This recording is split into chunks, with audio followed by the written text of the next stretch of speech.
The British diet of the 1930s was heavy, starchy, and seasonal. Root vegetables, potatoes, bread, and cheap cuts of meat formed the staples. Exotic foods were virtually unknown to most families. An orange was still a special treat, often saved for Christmas stockings. Tea, however, was sacred. No matter how poor a family might be, there was always money for tea leaves. The afternoon cup of tea, strong and sweet, provided both physical warmth and psychological comfort during these difficult times. Entertainment was largely homemade or community-based. Families gathered around the wireless set, if they were fortunate enough to own one, to listen to BBC radio programs. The evening news, variety shows, and serial dramas brought the wider world into British sitting rooms. For those without radios, the local library served as a refuge, offering not just books but warmth and a quiet space away from crowded homes. Saturday nights might find working-class families at the local music hall or picture palace, where Charlie Chaplin and early talking pictures provided escape from daily hardships. The cinema ticket cost about sixpence, a significant expense for families on the dole, but one that many considered essential for morale. Children would queue for hours for the Saturday matinee, shouting at the heroes and booing the villains with uninhibited enthusiasm. The British weekend followed a strict pattern that would persist for decades. Saturday was for shopping, cleaning, and perhaps a football match for the men. Sunday was for church. Attendance was still largely expected, even among those whose faith had been tested by economic hardship. Sunday dinner was the week's main meal, featuring roast beef and Yorkshire pudding if the family could afford it, or perhaps a joint of lamb that would provide leftovers for several days. Children in the 1930s experienced a childhood vastly different from today's. Most left school at 14 to seek employment, and child labor, while regulated, was still common. Boys might become apprentices or find work as delivery lads, while girls often went into domestic service or factory work. Education, while free and compulsory to age 14, was strictly regimented.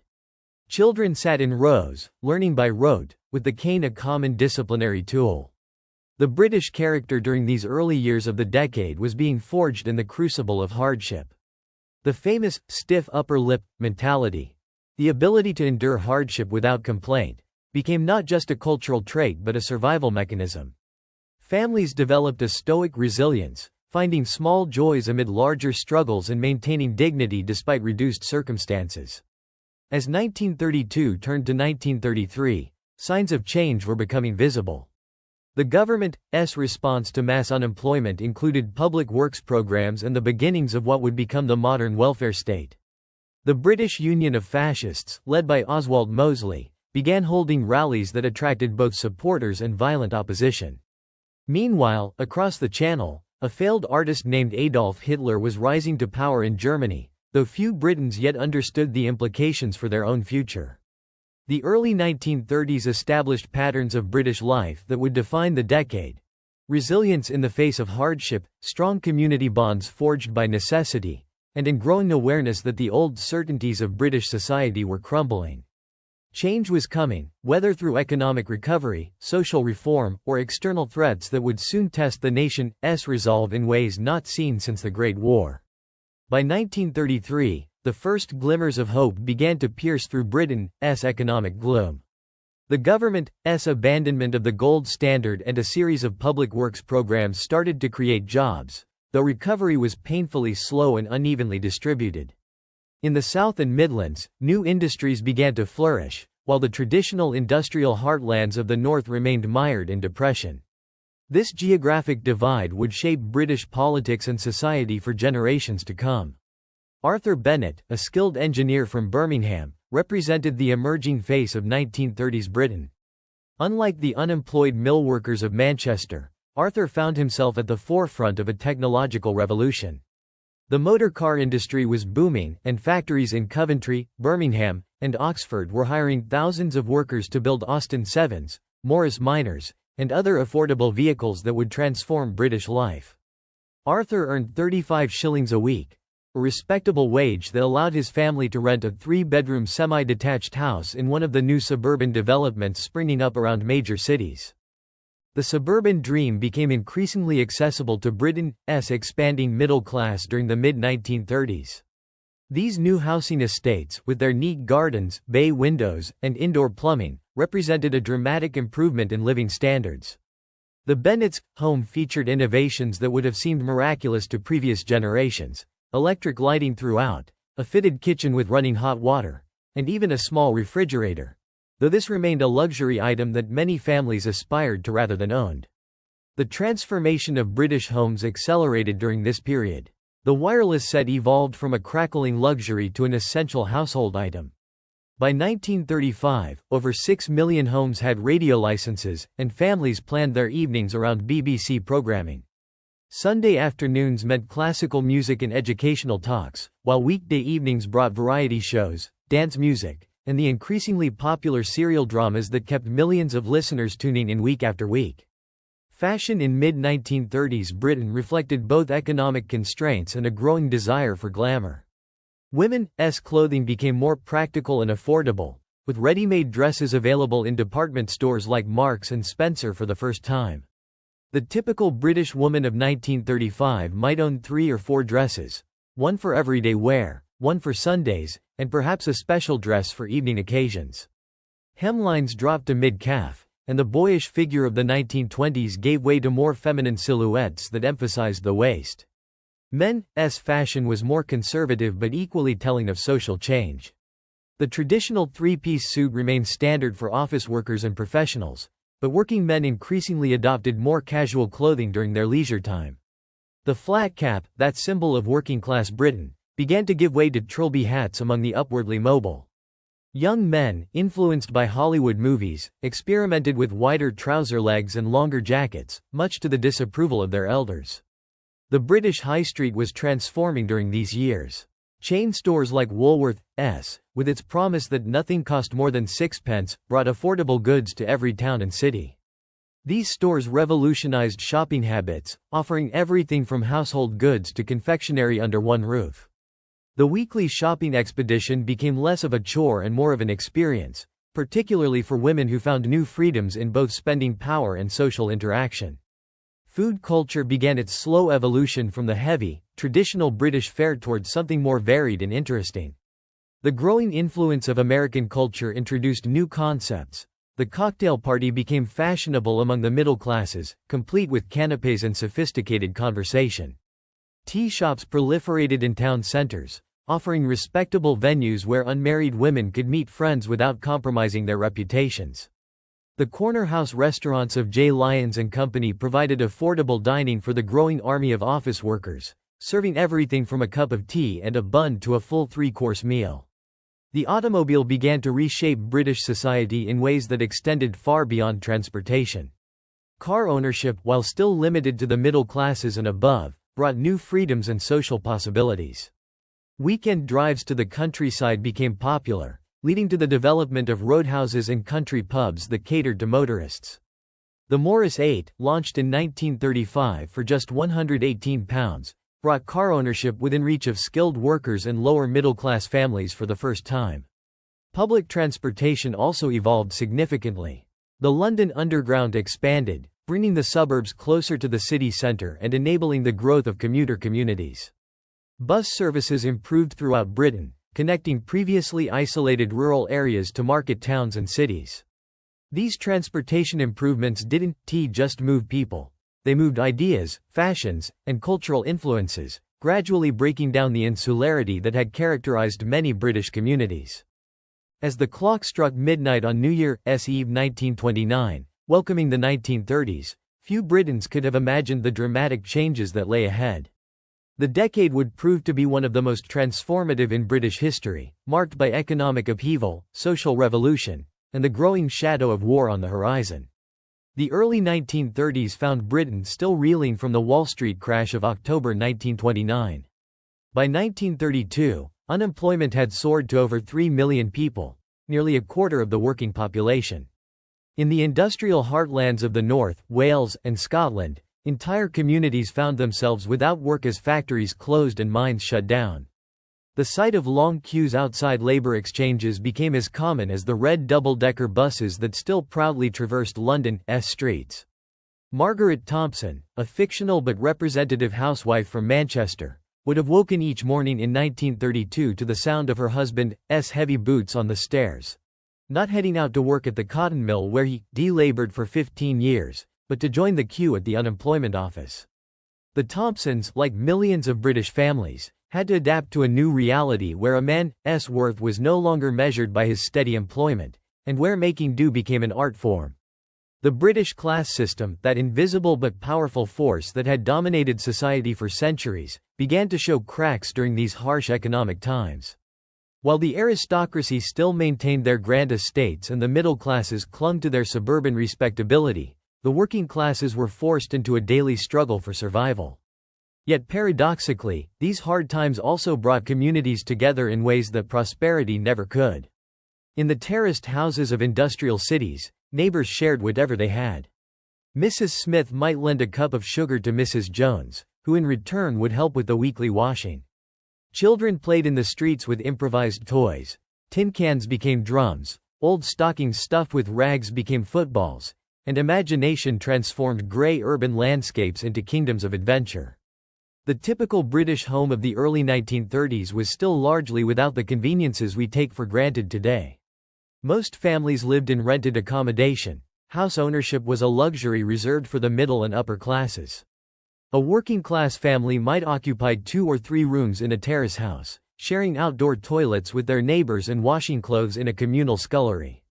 Hot water came from a copper boiler that had to be lit each time it was needed, and baths were taken once a week in a tin tub that doubled as storage when not in use.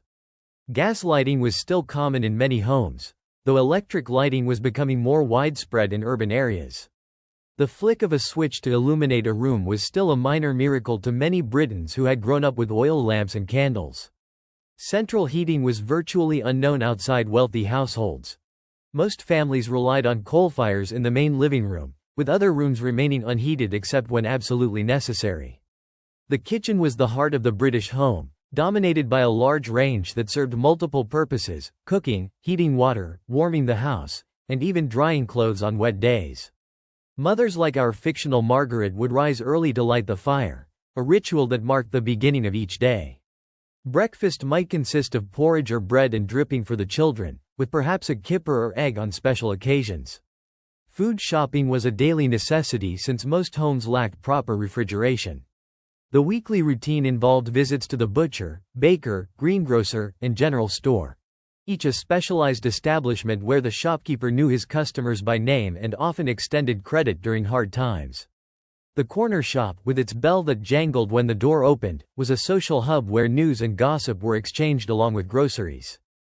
The workplace was changing dramatically during these mid-decade years. New industries meant new types of jobs, particularly for women.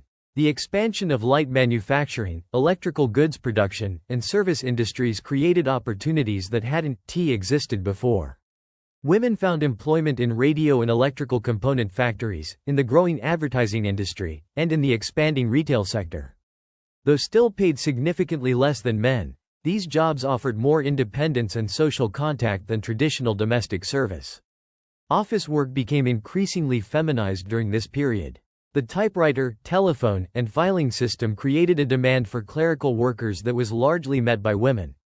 The office girl became a recognizable figure in British society, young, reasonably well-dressed, living independently or with other young women in rented accommodations, and possessing a degree of social freedom that would have been unthinkable for her mother's generation. Entertainment options expanded dramatically during the mid-1930s. The cinema reached its golden age, with picture palaces offering not just films but complete entertainment experiences. The average Briton attended the cinema once a week, making it the most popular form of entertainment. Hollywood productions dominated, bringing American accents, fashions, and attitudes into British cultural consciousness. Stars like Greta Garbo, Clark Gable, and Fred Astaire became household names, influencing everything from clothing styles to social mannerisms. Dance halls flourished throughout Britain, providing venues for young people to meet and socialize. The waltz gave way to more modern dances like the foxtrot and quickstep, while jazz music gradually gained acceptance despite initial resistance from traditionalists. These dance halls became important social institutions, offering structured opportunities for courtship while maintaining the appearance of respectability that British society still demanded. Sports culture evolved during this period, reflecting both changing leisure patterns and new media influences. Football remained the working man's passion, but the advent of radio broadcasting brought matches to nationwide audiences for the first time. The FA Cup final became a national event, listened to by millions who had never attended a football match. Cricket maintained its status as the quintessentially English sport, though its appeal was increasingly limited to the middle and upper classes. The publishing industry experienced something of a revolution during the mid-1930s. Penguin Books, launched in 1935, made quality literature available to the masses at affordable prices. The distinctive orange and white paperback covers became a familiar sight on buses and trains, as reading became a popular form of entertainment rather than merely an educational pursuit. Popular fiction flourished, with detective novels by authors like Agatha Christie providing escapism for millions of readers. Political awareness was growing among ordinary Britons, influenced by both domestic economic recovery and alarming international developments. The rise of Hitler in Germany and Mussolini in Italy created a new sense of international tension that penetrated even the most insular British communities. The abdication crisis of 1936 would captivate the nation and raise questions about tradition, modernity, and the role of monarchy in contemporary Britain. By 1936, the character of British society was noticeably different from what it had been just 3 years earlier. The worst of the economic depression was passing, new technologies were transforming daily life, and social barriers were beginning to shift. Yet underneath these changes, traditional British values and institutions remained strong. The transformation was evolutionary rather than revolutionary, maintaining the distinctively British ability to adapt while preserving core cultural characteristics. The middle years of the decade established patterns that would define modern British life: suburban expansion, consumer culture, mass entertainment, and greater social mobility. However, storm clouds were gathering on the international horizon that would soon test all these developments and reshape British society once again in ways that few could then imagine. The abdication crisis of 1936 marked a watershed moment in British society, revealing the tension between tradition and modernity that would define the latter half of the decade. When King Edward VIII announced his intention to marry American divorcee Wallis Simpson, the crisis that followed exposed deep divisions within British society. In the working men's clubs of Yorkshire, heated debates raged between those who supported the king's right to marry for love and those who believed duty must come before personal desire. Middle-class drawing rooms buzzed with whispered conversations about the scandal, while society hostesses found themselves navigating treacherous social waters where a wrong word about the royal family could end friendships.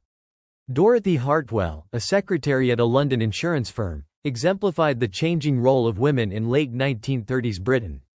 Unlike her mother, who had never worked outside the home, Dorothy earned her own wages, lived in a shared flat in Bloomsbury, and enjoyed freedoms that would have scandalized an earlier generation. She attended the cinema twice a week, bought her clothes from department stores rather than making them herself, and engaged in political discussions with her male colleagues, something that would have been unthinkable just 20 years earlier. The coronation of King George VI in May 1937 provided a moment of national unity that temporarily overshadowed growing international tensions. Millions of Britons gathered around wireless sets to hear the ceremony broadcast live from Westminster Abbey, the first coronation ever to be heard by ordinary people as it happened. Street parties were organized in neighborhoods across the country, with trestle tables laden with sandwiches, jellies, and cakes stretching down terraced streets. Children received commemorative mugs and medallions, many of which would become treasured family heirlooms in later decades. Yet even as Britain celebrated its new monarch, ominous developments abroad cast lengthening shadows over daily life. The Spanish Civil War, which had erupted in 1936, brought the reality of modern warfare into British consciousness through newspaper reports and newsreel footage. Young British men and women volunteered to fight with the international brigades, while others organized collections for Spanish refugees. The conflict served as a preview of the mechanized warfare that would soon engulf Europe, introducing terms like dive bomber and blitzkrieg into common vocabulary. The late 1930s witnessed an acceleration of technological change that transformed British domestic life. Electric appliances became increasingly common in middle-class homes. Vacuum cleaners, electric irons, and even electric cookers began appearing in the more prosperous households. The Hoover Company's aggressive advertising campaigns promised housewives liberation from drudgery, though the reality was often more complex. While these devices did reduce some physical labor, they also raised expectations of cleanliness and domesticity that could prove equally burdensome. Television made its first tentative appearance in British homes during this period, though it remained an expensive novelty limited to the London area and a few wealthy households. The BBC's television service, launched in 1936, broadcast for just a few hours each day to an audience measured in hundreds rather than thousands. Those fortunate enough to own television sets became local celebrities, with neighbors invited to witness this marvel of modern technology. The small screens, usually no larger than 6 inches, displayed grainy black and white images that nonetheless seemed miraculous to viewers accustomed to radio alone. The motor car continued its transformation of British society and landscape.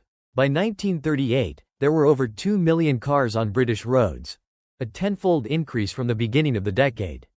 This automotive revolution reshaped not just transportation but entire ways of life. Suburban developments grew up around railway stations and bus routes, while new bypass roads and arterial highways began their inexorable spread across the countryside.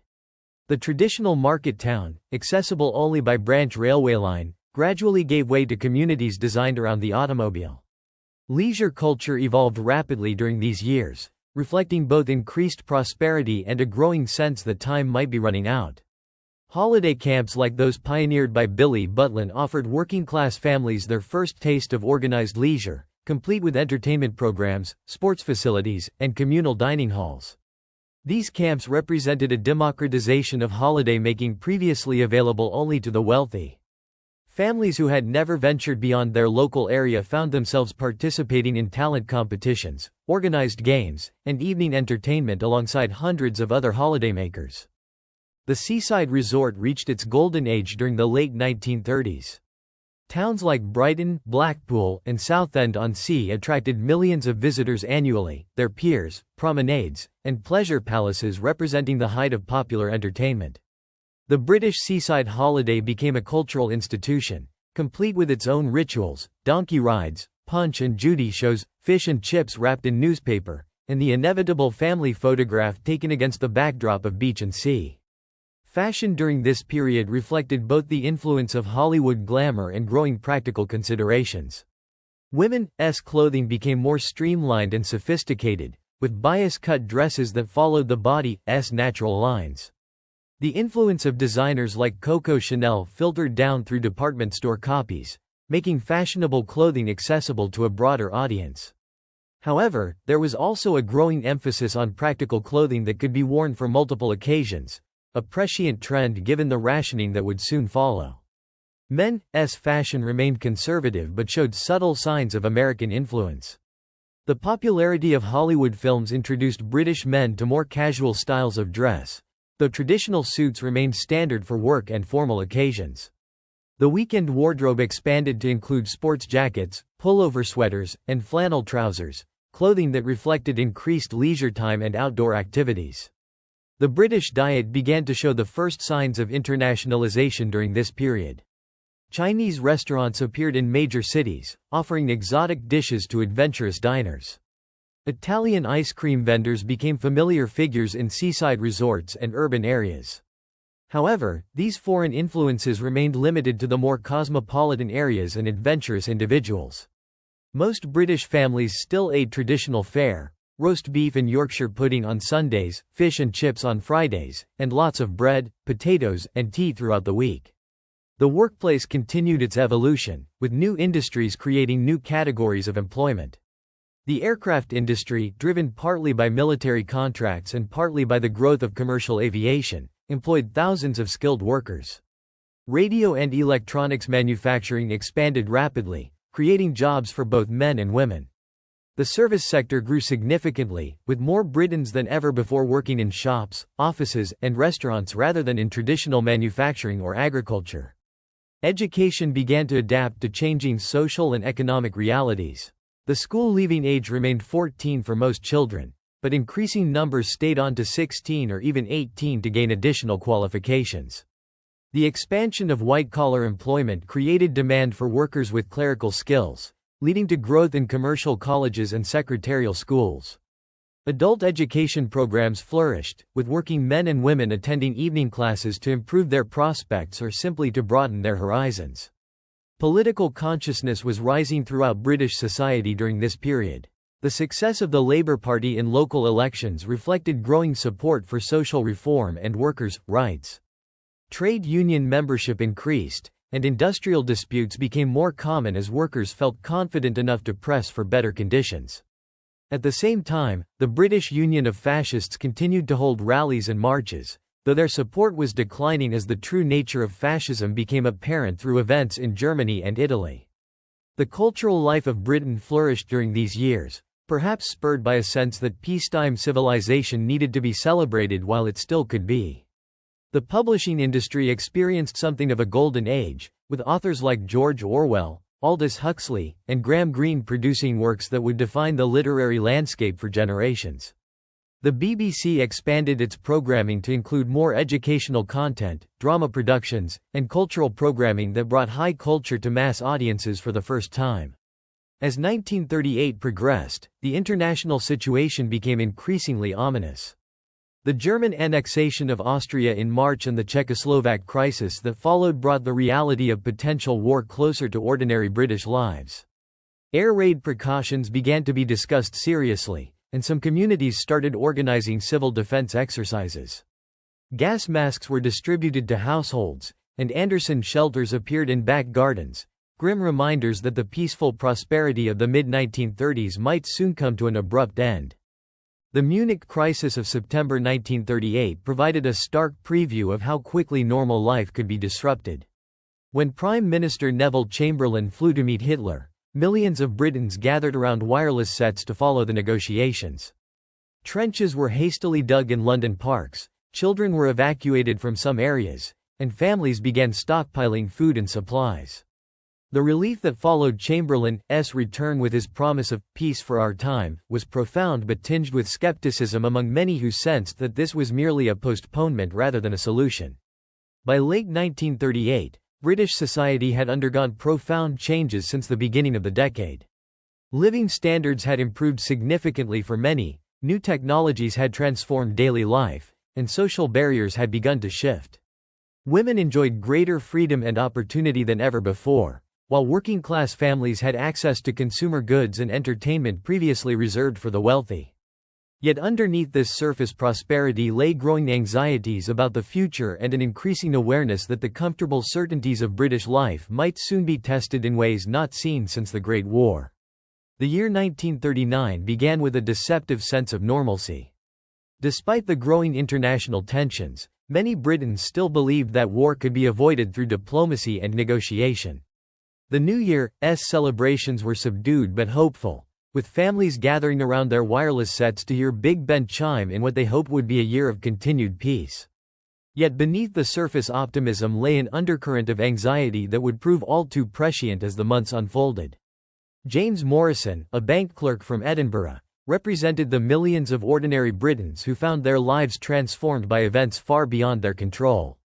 In January 1939, James was planning his summer holiday to the Lake District, saving money for a new wireless set, and contemplating marriage to his sweetheart, Mary.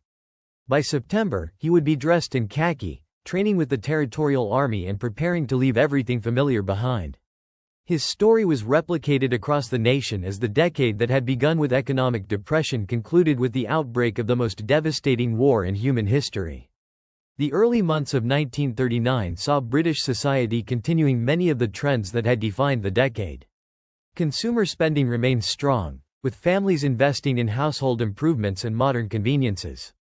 The Ideal Home exhibition in London attracted record crowds, eager to see the latest in domestic technology and interior design. Electric refrigerators, automatic washing machines, and modern kitchen fittings promised a future of domestic ease that seemed tantalizingly within reach for the expanding middle class. Fashion reached new heights of sophistication during the spring of 1939.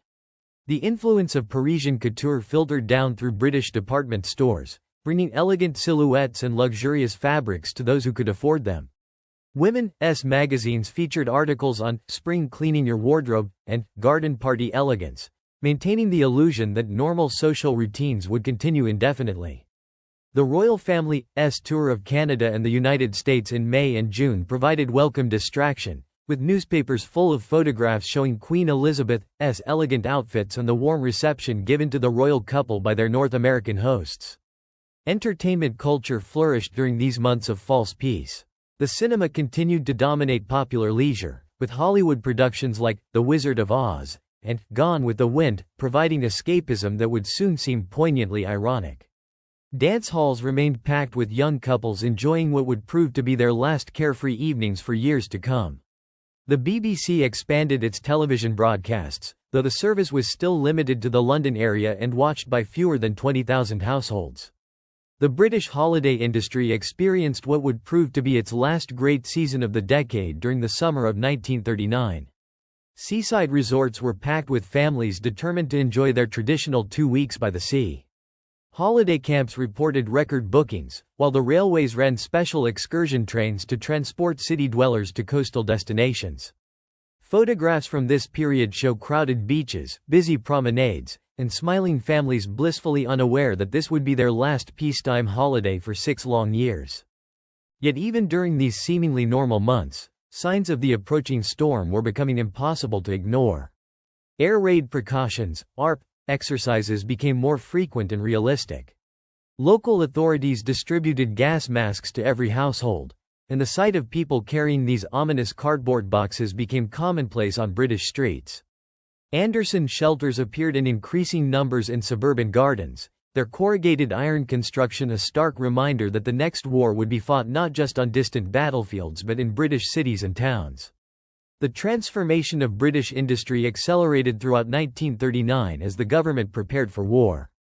Factories that had produced consumer goods began retooling for military production. Women found new employment opportunities in armaments factories, aircraft plants, and other essential industries. The unemployment that had plagued the early 1930s became a distant memory as the demand for workers in war-related industries grew exponentially. Conscription was introduced in April 1939, marking the first time Britain had implemented peacetime military service. Young men aged 20 and 21 were required to register for 6 months of military training, a decision that brought the reality of approaching conflict directly into millions of British homes.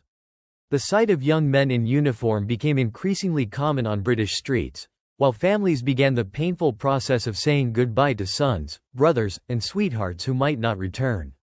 Food rationing was discussed and planned throughout 1939, though not yet implemented. Housewives began stocking up on non-perishable goods, leading to periodic shortages of items like sugar, tea, and canned foods. The government issued advice on food storage and encouraged families to grow their own vegetables, the beginning of the Dig for Victory campaign that would soon transform British gardens and parks into makeshift farms. The cultural life of Britain took on an increasingly urgent quality during 1939. Writers, artists, and intellectuals sensed that a way of life was ending and sought to capture its essence before it disappeared. George Orwell completed Coming Up for Air, his meditation on the passing of Old England, while other authors produced works that seemed to anticipate the upheaval to come. The BBC began planning for wartime broadcasting, including the possibility that normal programming might be suspended entirely. Children's lives began to change significantly during the summer of 1939 as evacuation plans were finalized. Schools conducted practice runs, with children carrying small suitcases and gas masks as they learned the procedures that would soon become reality. Parents faced agonizing decisions about whether to send their children to safety in the countryside or keep them at home. The innocence of childhood was already being eroded by the grim preparations for what everyone now seemed to accept was inevitable. The social fabric of Britain showed both strain and resilience during these final months of peace. Class distinctions remained strong but were beginning to blur as shared danger created common purpose. The local pub became even more important as a community gathering place where news was shared and discussed. Church attendance increased as people sought comfort and guidance in uncertain times. Voluntary organizations proliferated as civilians prepared to play their part in the war effort. August 1939 brought the final crisis as Hitler's demands on Poland made war seem unavoidable. British families spent their last peacetime bank holiday weekend in a state of suspended animation, enjoying the summer weather while listening anxiously to news bulletins. The beaches were crowded, but conversations were dominated by speculation about when war would come rather than holiday plans. September 1, 1939, the German invasion of Poland, marked the effective end of the 1930s as a distinct historical period. British families gathered around their wireless sets to hear the grave announcements from government ministers. The stock markets crashed, evacuation began immediately, and normal life was suspended as the nation prepared for war. On September 3, at 11:15 a.m., Prime Minister Neville Chamberlain's voice crackled over the wireless into millions of British homes. This country is now at war with Germany. The decade that had begun with economic depression and had seen remarkable social progress was ending with the outbreak of a war that would transform British society even more dramatically than the economic upheavals of the early years.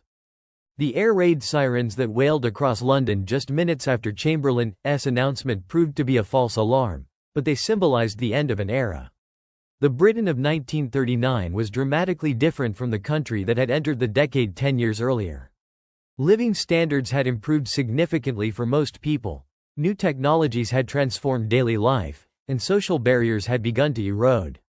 Women enjoyed greater freedom and opportunity, the working classes had access to consumer goods and entertainment previously reserved for the wealthy, and British culture had become more democratic and inclusive. Yet the shadow of war would soon eclipse all these achievements. The suburban homes with their modern conveniences would be blacked out and threatened by bombing. The dance halls and cinemas would close or operate under severe restrictions. The young men and women who had enjoyed the freedoms of the late 1930s would soon be separated by military service and the demands of total war. The 1930s had been a decade of transformation, recovery, and growing confidence. Despite beginning with the worst economic crisis in British history, the decade had seen the emergence of modern consumer society, the expansion of the middle class, and significant improvements in living standards for most of the population. New technologies had revolutionized daily life, while entertainment and leisure industries had provided unprecedented opportunities for enjoyment and relaxation.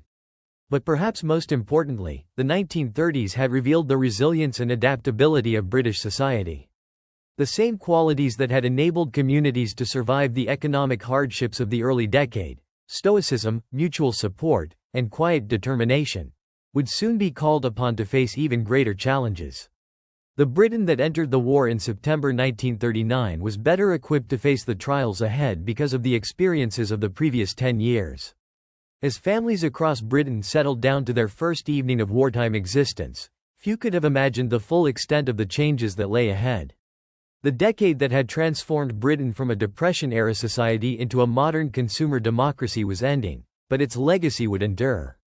The social progress, technological advances, and cultural developments of the 1930s had created a foundation upon which post-war Britain would build an even more egalitarian and prosperous society.